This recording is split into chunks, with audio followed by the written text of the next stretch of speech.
ତମାନେ ମୋ ମାମୁଁ ଅତିଥିରା ସେ ଅତିଥିରା ଏବେ ବି ତାଙ୍କ ପାଖରେ ସେ ଅଛି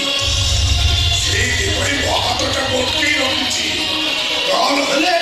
ଅତିଥିରା କୋଉ ଦିନ ଠାରୁ ଆକାଶର ଲଜ୍ଜା ତରା ହିସାବ ତମାନେ ମୋ ପାଇଁ ଅଲିଭା ନିଜ ଜୀବନକୁ ଜାଣି ଦେଇଛି ମୁଁ ଏବେ ଯିବି ଏବେ ଅନ୍ୟ ପାଖକୁ ଯିବି ଏବେ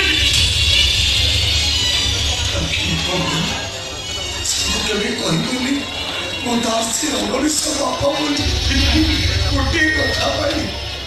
ଗୋଟିଏ ଭୟରୁ ବଞ୍ଚିବା ପାଇଁ ବଦନାମର ଭୟ ମୋ ଛୁଆ ଯେତେବେଳେ ଜାଣିବ ଏଇ ଅମଣିଷ କଥା ବାପା